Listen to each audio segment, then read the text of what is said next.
Hello दोस्तों, आप लोगों का स्वागत है हमारे YouTube चैनल द हॉरर 11 पे।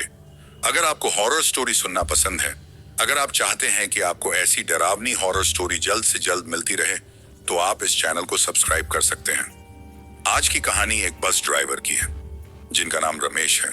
तो चलिए अब ये कहानी रमेश जी के पॉइंट ऑफ व्यू से सुनते हैं, जिसको सुनकर आपकी रूह कांप जाएगी और बहुत मजा भी आने वाला है। उससे पहले वीडियो को लाइक और शेयर करना मत भूलिएगा अपने दोस्तों के साथ, ताकि उनके पास भी यह वीडियो पहुंचे और वह भी हमारी फैमिली का हिस्सा बन सके। और एक बात दोस्तों, अगर आप चाहते हैं कि आपका नाम वीडियो में लिया जाए, तो अपना नाम, अपने शहर का नाम कमेंट करना मत भूलिएगा। तो चलिए आज का हॉरर एपिसोड शुरू करते हैं। रमेश एक अनुभवी बस ड्राइवर था। पिछले 20 वर्षों से वह शहर की लोकल बस सेवा में काम कर रहा था और हर रूट को अपनी हथेली की तरह जानता था। मगर पिछले कुछ दिनों से वह परेशान था। कारण था, उसे नया रूट सौंपा गया था। रूट नंबर 13 शहर से सटे एक वीरान गांव अंधेरपुर तक।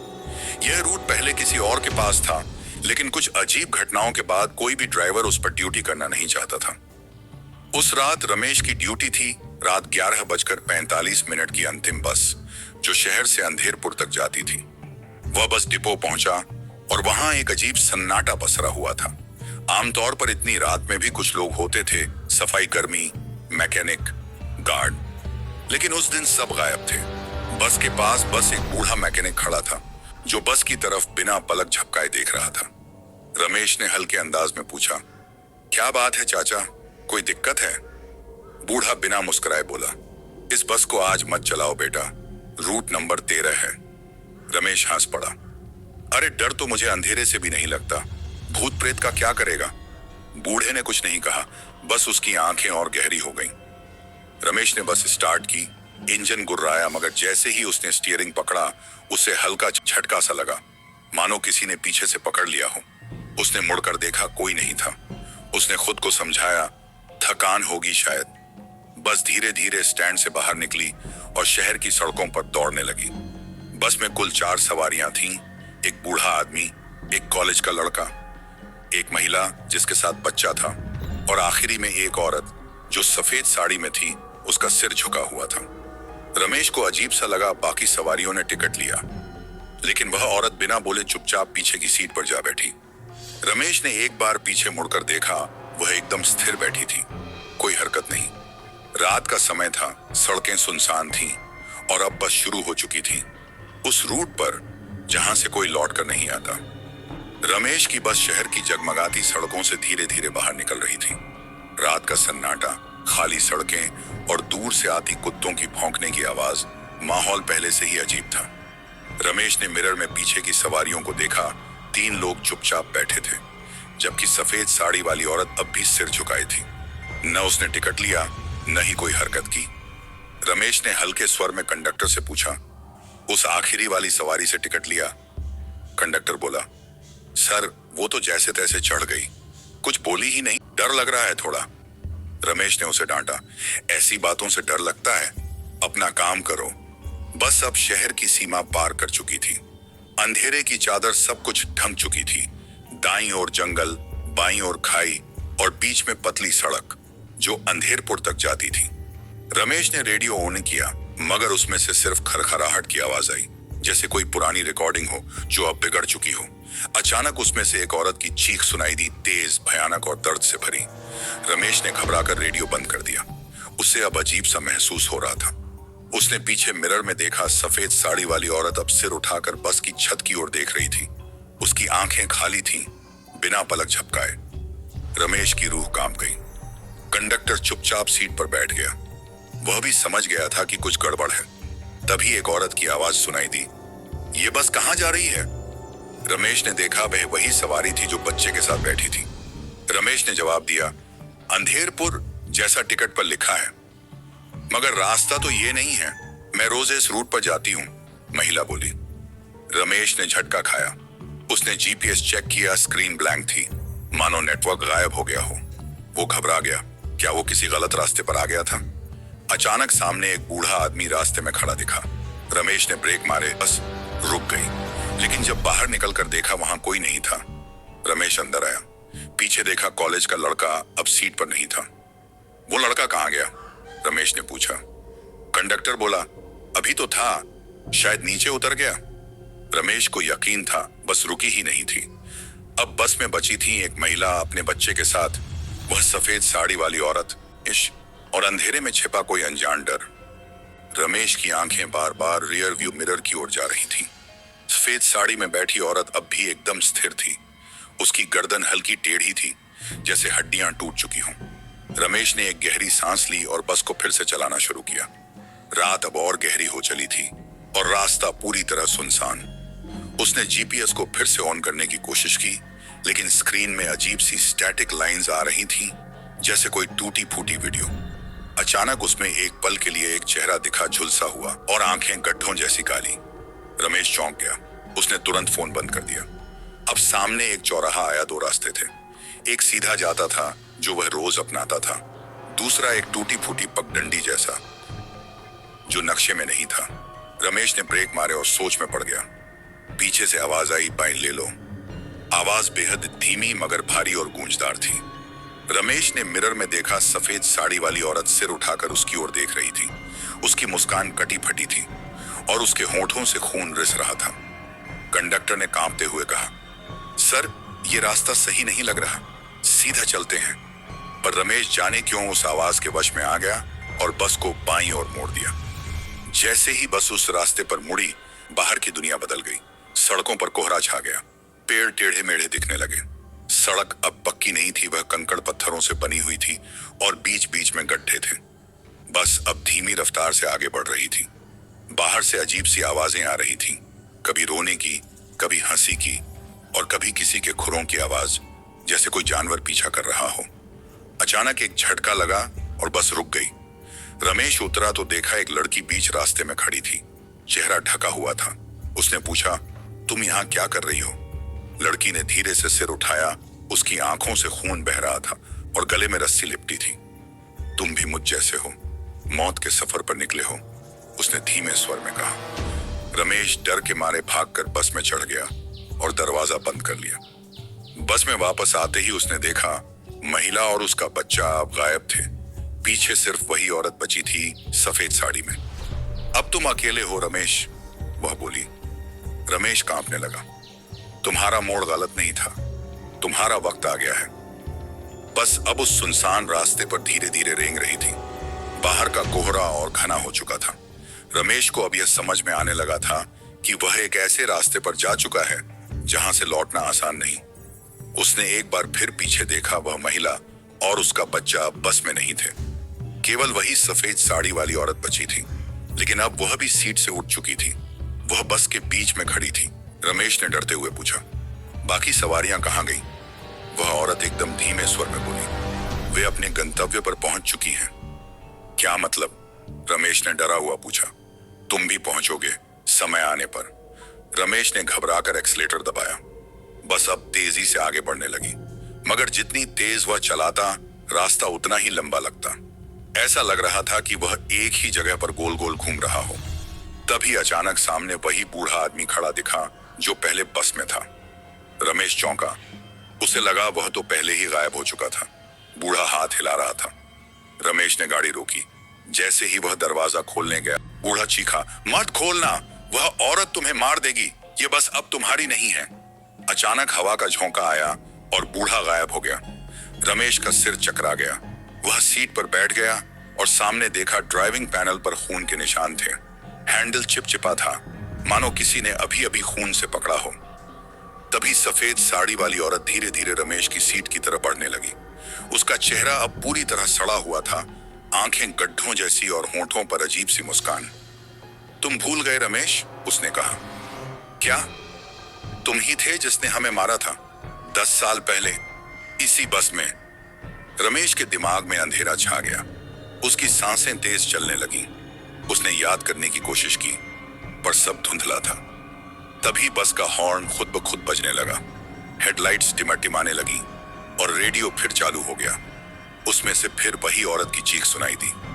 अब बस में सिर्फ 2 ही जीवित चीजें थीं, रमेश और वह आत्मा।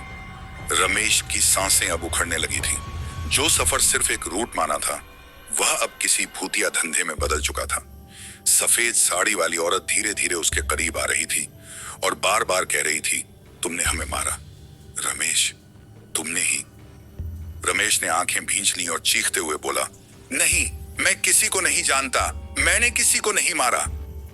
और तभी अजीब चीज हुई, बस की सारी लाइट्स बुझ गईं। खिड़कियों के बाहर सिर्फ धुंध और काले साए नजर आने लगे। और फिर अचानक रमेश के सामने बस की विंडशील्ड पर खून से लिखा दिखा, 29 अक्टूबर रात 12:15 तुम्हें याद है? रमेश का शरीर कांप उठा। 29 अक्टूबर 10 साल पहले, वो तारीख जब रमेश ने नशे में धुत होकर बस चलाई थी और एक गहरे मोड़ पर उसने बस से नियंत्रण खो दिया था। बस सीधी जाकर एक खाई में गिर गई थी। 6 सवारियां मर गई थीं, जिनमें एक बूढ़ा, एक कॉलेज का लड़का, एक महिला और उसका बच्चा, और एक औरत जिसने सफेद साड़ी पहनी थी।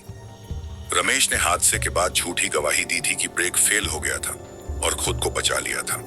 उसे सजा नहीं हुई, मगर आत्माएं, वे शायद न्याय चाहती थीं। अब सामने वही सफेद साड़ी वाली औरत खड़ी थी, उसका चेहरा जली हुई राख जैसा और आंखों से खून बहता हुआ। अब याद आया रमेश? उसकी आवाज कमरे में गूंजने लगी। तुमने सोचा हम भूल जाएंगे? रमेश ने अपनी सीट से उठने की कोशिश की, लेकिन पैरों में जैसे जंजीरें बंध गई हों। बस की छत से अजीब सी परछाइयां लटकने लगी, जो हंसते हुए रमेश की ओर झुक रही थीं। तभी पीछे से आवाज आई, अब तुम्हारी मंजिल अंधेरपुर नहीं है, अब तुम हमारे साथ चलोगे, उस जगह जहां सजा अधूरी है। रमेश ने बस को पीछे मोड़ने की कोशिश की, मगर स्टीयरिंग जाम हो चुका था। इंजन से जलने की बदबू आने लगी। बाहर झांकते ही उसने देखा, बस खाई के बिल्कुल किनारे पर खड़ी थी। अब कोई रास्ता नहीं बचा था। बस खाई के किनारे खड़ी थी, हवा में झूलती हुई। बाहर कोहरे की चादर फैली थी और भीतर मौत का सन्नाटा। रमेश सीट पर जमे हुए पसीने से तर था। उसके आसपास की सीटों पर अब हर उस सवारी की परछाई नजर आ रही थी जो 10 साल पहले मारे गए थे। सफेद साड़ी वाली औरत आगे आई और बोली, अब शुरू होगी सजा, आत्माओं की अदालत। अचानक बस की सीटें गायब होने लगी और रमेश को लगा जैसे वह किसी अंधेरे हॉल में पहुंच गया हो। उसके चारों तरफ वे ही लोग खड़े थे, बूढ़ा आदमी, महिला और बच्चा, कॉलेज का लड़का और वह औरत, सभी बुरी तरह घायल, लहूलुहान, मगर आंखों में आग। सफेद साड़ी वाली आत्मा बोली, रमेश, तुम्हें अपनी गवाही देनी होगी। क्यों किया वो सब? रमेश घबरा गया। उसने कांपती आवाज में कहा, मैं नहीं चाहता था। उस दिन बस की ब्रेक फेल हो गई थी, मैंने जानबूझकर नहीं किया। बूढ़ा आदमी चिल्लाया, झूठ, तू नशे में था। महिला चीखी, तूने मेरी गोद से मेरा बच्चा छीन लिया। कॉलेज का लड़का बोला, तेरे कारण मेरी जिंदगी शुरू होने से पहले ही खत्म हो गई। रमेश अब घुटनों पर गिर गया, आंखों से आंसू बहने लगे। वह बोला, मैं बहुत पछता रहा हूं। 10 साल से हर रात वही सपना आता है, मैं नींद में चिल्लाता हूं, मुझे माफ कर दो। सफेद साड़ी वाली आत्मा उसके पास आई और बोली, माफी तब मिलती है जब इंसान सच को कबूल कर ले। तूने दुनिया से झूठ बोला, सबूत मिटा दिए और अपने अपराध को छिपा लिया। अब कोई वकील नहीं, कोई अदालत नहीं, सिर्फ हम और तू। उसने अपनी जली हुई उंगली उठाई और रमेश की ओर इशारा किया। तभी जमीन फटने लगी और उसमें से धुएं और आग की लपटें उठने लगी। रमेश ने देखा, वह खड़ा है एक खौफनाक खाई के मुहाने पर। अब वक्त आ गया है रमेश, चलो हमारे साथ। रमेश चीखते हुए पीछे हटने लगा, मगर आत्माओं ने उसे घेर लिया। अचानक बस का हॉर्न फिर से बजा, एक लंबी भारी आवाज जैसे मौत बुला रही हो। रमेश अब खाई के मुहाने पर खड़ा था। उसके चारों ओर आत्माएं थीं। उनका चेहरा लहूलुहान, आंखें जलती हुई अंगारों जैसी, और शरीर से धुआं उठ रहा था। चारों ओर सिर्फ स्याह अंधेरा था और एक सन्नाटा जो कलेजा चीर देने वाला था। नहीं, मुझे मत ले जाओ, रमेश ने कराहते हुए कहा। सफेद साड़ी वाली आत्मा ने अपनी जली हुई हथेली रमेश के चेहरे पर रख दी। छूते ही रमेश की आंखों के सामने उसका पूरा अतीत घूमने लगा। वो रात, वो तेज शराब, वो हंसी, बस में लहराता संगीत, और फिर वो झटका, हादसा, चीखें, और फिर एक भयानक चुप्पी। तू हमारे साथ चलने से बच नहीं सकता, आत्मा बोली, मगर हम चाहते हैं तू वो देखे जो तूने किया। अचानक जमीन फटी और रमेश एक झटके में नीचे गिरा और उसके सामने एक भयानक दृश्य खुला। वही टूटी हुई बस, जलती हुई लाशें, और खून में लथपथ सड़क। उसने देखा उसका खुद का शरीर भी वहीं था, घायल मगर जिंदा। और वही पुलिसकर्मी जिसे उसने पैसे देकर चुप कराया था और रिपोर्ट को झूठा बनाया था। तू बच गया था रमेश, आत्मा बोली, पर जो मरे वो तुझे नहीं भूले। रमेश ने डरते डरते पूछा, अब क्या होगा? अब तुझे वही करना है जो तूने टाला, सच्चाई का सामना। बस फिर एक बार प्रकट हुई, मगर इस बार ड्राइवर सीट खाली थी। आत्मा ने कहा, तू अब इस बस का ड्राइवर बनेगा और हर रात तू उन आत्माओं को ढोएगा जिनका इन अंत अधूरा है। रमेश ने कांपते हुए स्टीयरिंग पकड़ा। जैसे ही उसने उसे छुआ, बस की लाइट्स जल गईं, इंजन गुर्राया और दरवाजे अपने आप बंद हो गए। पीछे देखा, वही आत्माएं अब यात्री बन चुकी थीं, मगर चेहरों पर कोई गुस्सा नहीं, बस एक गहरी उदासी। सफेद साड़ी वाली औरत बोली, अब तू हमारी दुनिया का हिस्सा है। बस धीरे धीरे धुंध में खोने लगी और रमेश अब एक भूतिया बस ड्राइवर बन चुका था। रमेश अब बस के अंदर था, मगर वो पहले जैसा इंसान नहीं रहा। उसकी आंखें अब धुंधली और खाली थीं, जैसे कोई जिंदा लेकिन मर चुका।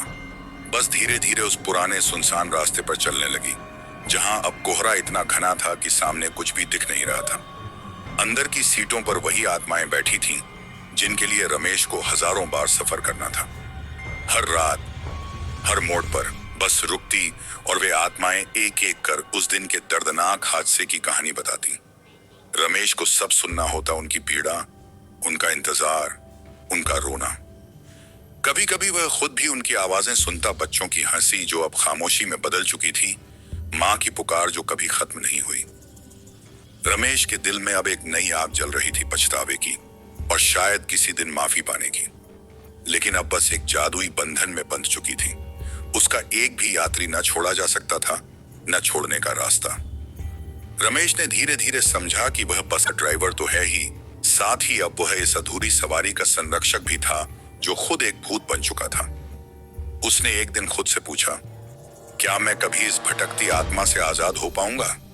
लेकिन बस ने अपनी सायरन बजाई, एक ऐसी आवाज जो मौत से भी डरावनी थी।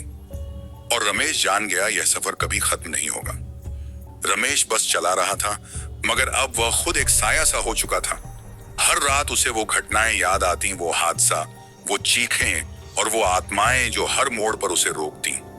बस का इंजन गुर्राता, स्टीयरिंग घूमती, लेकिन रास्ता एक ही सा था, अंधकार और काला कोहरा। उसने सोचा, क्या मैं वाकई दोषी हूं? क्या सच में मैं ही जिम्मेदार था, या किस्मत की कोई साजिश थी? पर आत्माएं चुप नहीं होती। उनकी बातें अब भी कानों में गूंजती। तुमने हमें मारा, तुमसे नफरत है। रमेश को हर सवारी के दर्द का हिस्सा बनना पड़ता। कभी एक मां की कराह सुननी पड़ती जो अपने बच्चे को खो चुकी थी, कभी एक जवान लड़के की हंसी जो मौत से पहले ही थम गई। रमेश अब जान चुका था कि उसकी सजा सिर्फ एक हादसा नहीं था, बल्कि उसकी आत्मा का कैद होना था। हर रात वह बस को लेकर एक भटकती मौत की सवारी करता और खुद को सजा देता। उसने ठाना, कहीं ना कहीं इस सजा से निकलने का कोई रास्ता होगा। पर क्या कोई रास्ता होगा, या बस उसकी आत्मा भी इस भूतिया बस के साथ ही सिमट जाएगी? रमेश की आंखों में आंसू थे, लेकिन वह बस चलाता रहा, चलते रहा। रात का सन्नाटा पसरा था और बस उस सुनसान मार्ग पर धीमी गति से बढ़ रही थी। रमेश के मन में एक अजीब सी हलचल थी। वह सोच रहा था, क्या सचमुच उसे कभी माफी मिल सकती है? अचानक बस की लाइटें झपकने लगी और सामने एक धुंधली रोशनी नजर आई, जैसे कोई उम्मीद की किरण हो। रमेश ने देखा, रास्ते के किनारे एक बूढ़ा आदमी खड़ा था। उसकी आंखों में गहरी दया और समझदारी थी। तुम्हें माफी चाहिए है ना? बूढ़े ने पूछा। रमेश ने धीरे से सिर हिलाया। बूढ़े ने कहा, माफी तभी मिलती है जब दिल से पछतावा हो और जो गलती हुई उसे स्वीकार कर लिया जाए। तुमने अभी तक अपने अपराध को पूरी तरह स्वीकार नहीं किया। रमेश ने गहरी सांस ली और बोला, मैं सच कहता हूं, मैंने उस हादसे को जानबूझकर नहीं किया, पर जो सच है उसे छुपाना मेरी सबसे बड़ी गलती थी। बूढ़े ने मुस्कुराते हुए कहा, तो इसे स्वीकार करो, आत्माओं से माफी मांगो और फिर देखो क्या होता है। रमेश ने आंखें बंद की और बस के अंदर बैठी आत्माओं से हाथ जोड़कर माफी मांगी। उसकी आवाज कांप रही थी, लेकिन दिल से निकली थी। धीरे धीरे बस में एक हल्की रोशनी फैलने लगी। आत्माओं के चेहरे कुछ नरम हुए, कोहरा थोड़ा छंटने लगा क्या यह रमेश के लिए नई शुरुआत होगी, या फिर यह बस और उसकी आत्माएं हमेशा के लिए एक साथ फंसी रहेंगी? रमेश की माफी मांगने की आवाज बस के अंदर गूंज रही थी। उसकी आंखों में पहली बार उम्मीद की चमक दिखी। धीरे धीरे आत्माओं के चेहरे नरम पड़ने लगे, जैसे वे उसकी बात सुन रही हों। लेकिन तभी अचानक बस की एक सीट से आवाज आई, माफ करना आसान नहीं रमेश, हमारे जख्म अभी भी ताजा हैं। सफेद साड़ी वाली औरत ने अपनी आंखें झपकाई और कहा, हमें न्याय चाहिए, सिर्फ माफी नहीं। रमेश ने घबराकर पूछा, न्याय? अब कैसे? तब वह बूढ़ा आदमी फिर से सामने आया और बोला, तुम्हें उस दिन की पूरी सच्चाई बतानी होगी। पुलिस, परिवारों को, सबको झूठ से पर्दा हटाना होगा, तभी हमें शांति मिलेगी। रमेश के दिल में डर बैठ गया। अपने अतीत के भयानक सच को उजागर करना आसान नहीं था, पर अब उसके पास कोई विकल्प नहीं था। बस की लाइटें धीरे धीरे बुझने लगी और वह बूढ़ा आदमी मुस्कुराते हुए दूर हो गया। रमेश ने खुद से वादा किया, मैं सच बोलूंगा, अब और छुपाऊंगा नहीं। क्या रमेश इस बार अपने अपराधों से मुक्त हो पाएगा, या फिर ये बस उसकी आत्मा का कालकोठरी बनी रहेगी? रमेश ने हिम्मत जुटाई और अगले दिन सुबह उसने पुलिस थाने जाकर सारी सच्चाई बतानी शुरू कर दी। वह हादसे की सारी बातें साफ साफ बताने लगा। कैसे वह नशे में था, कैसे उसने झूठ बोला और कैसे उसने आत्माओं के दर्द को अनदेखा किया। खबरें जल्दी फैल गईं। परिवार वाले जो दशकों से न्याय की तलाश में थे, अब सुकून महसूस करने लगे। पुलिस ने मामले को फिर से खोला। रमेश को लगा जैसे उसने अपनी आत्मा का बोझ थोड़ा कम कर दिया हो, मगर वह जानता था कि पूरी सफाई में अभी और भी बहुत कुछ था। रात को जब वह बस लेकर निकला तो बस में सवारी करने वाली आत्माओं के चेहरे थोड़े शांत लग रहे थे। सफेद साड़ी वाली औरत ने हल्की मुस्कान दी। शुरुआत हो चुकी है, उसने कहा। रमेश ने गहरी सांस ली। शायद अब वह एक कदम आगे बढ़ा था, अपने दोष स्वीकार कर माफी की ओर। क्या यह सफर खत्म होगा या अब भी कोई रहस्य बाकी है? रमेश ने जब पुलिस को पूरी सच्चाई बताई, पर उसे पता चला कि हादसे के पीछे कुछ और भी था। बस की ब्रेक वास्तव में फेल नहीं हुई थी। किसी ने बस के ब्रेक में जानबूझकर छेड़छाड़ की थी। रमेश का दिल डूब गया। वह अब अकेला नहीं था जो दोषी था। उसने अपने पुराने मालिक से सवाल किया, जो तभी मौके पर था। मालिक के चेहरे पर गुस्सा और डर दोनों थे। तुम्हें क्यों बचाना चाहते थे? रमेश ने पूछा। मालिक ने जवाब दिया, किसी ने मुझसे पैसे लिए थे और मुझे धमकी दी थी। रमेश को लगा जैसे उसके ऊपर एक नया पहाड़ टूट पड़ा हो। आत्माएं अब पहले से ज्यादा बेचैन थीं। उनकी न्याय की आवाज अब और भी तेज हो गई। रमेश ने ठाना अब सिर्फ अपने आप को नहीं, उन सभी की मदद करेगा जो सच के इंतजार में हैं। पर क्या वह इस नई सच्चाई से निपट पाएगा? रमेश ने नया सांस पाया और उस मालिक के खिलाफ सबूत जुटाने शुरू किए। उसने अपने पुराने परिचितों से बात की, सबूत इकट्ठा किए और पुलिस को सारी जानकारी दी। धीरे धीरे मामला खुलने लगा। मालिक के दुश्मनों ने भी अपनी साजिश का हिस्सा स्वीकार करना शुरू किया। एक बड़े षड्यंत्र की परतें खुलने लगीं, जिसमें भ्रष्ट अधिकारी और व्यापारी भी शामिल थे। रमेश ने बस के उन यात्रियों की आत्माओं से वादा किया कि वह उनकी न्याय दिलाने तक हार नहीं मानेगा। बस की सवारी अब केवल सजा नहीं, बल्कि लड़ाई बन गई थी। एक ऐसी लड़ाई जिसमें न केवल रमेश बल्कि सच की रोशनी भी जीतनी थी। रमेश को भले ही अपनी सजा भुगतनी थी, पर अब उसे यह एहसास था कि उसकी जिंदगी का मकसद कुछ बड़ा था, भले ही वह मौत के करीब हो। मुकदमे की सुनवाई शुरू हुई। सच सामने आ गया। भ्रष्ट अधिकारी, व्यापारी और बस मालिक की मिली भगत का जाल खुल चुका था। रमेश की बेईमानी और साजिश का पर्दाफाश हुआ, पर न्याय पाने के बावजूद रमेश की आत्मा अभी भी बस के साथ थी। आत्माएं अब शांति की ओर बढ़ रही थीं, लेकिन रमेश को अपनी सजा पूरी करनी थी। एक आखिरी रात बस उस पुराने सुनसान मार्ग पर चली। रमेश ने आखिरी बार स्टीयरिंग पकड़ा। आत्माएं शांत थीं। उनके चेहरे पर अब दर्द नहीं, बल्कि शांति की झलक थी। सफेद साड़ी वाली आत्मा ने मुस्कुराते हुए कहा, अब तू आजाद है रमेश। अपनी गलतियों को स्वीकार करने के लिए धन्यवाद। बस की लाइटें धीमी हुईं और धीरे धीरे रमेश की आत्मा बस से निकल गई। वह अब एक सामान्य इंसान की तरह शांति से चल सके। रमेश ने आखिरी बार आसमान की ओर देखा और मन ही मन प्रण किया, कभी भी सच से भागना मत। बस अब खाली थी, लेकिन उसके अंदर उस भूतिया सवारी की कहानी जिंदा थी, एक ऐसी कहानी जो सदियों तक सुनाई जाएगी। तो आज की स्टोरी कैसी लगी दोस्तों? आशा करता हूं कि आपको पसंद आई होगी। और जो लोग हमारे साथ इस वीडियो के आखिरी तक बने हुए हैं, उन लोगों को कहे दिल से शुक्रिया। और एक बात, अगर आपने हमारे इस एपिसोड को लाइक नहीं किया है तो लाइक कर दीजिए, क्योंकि आपका एक लाइक हमें मदद करेगी नई नई हॉरर और रोमांचक स्टोरी लाने में। तो मिलते हैं अगले एक नई हॉरर एपिसोड के साथ। जय हिंद, जय भारत।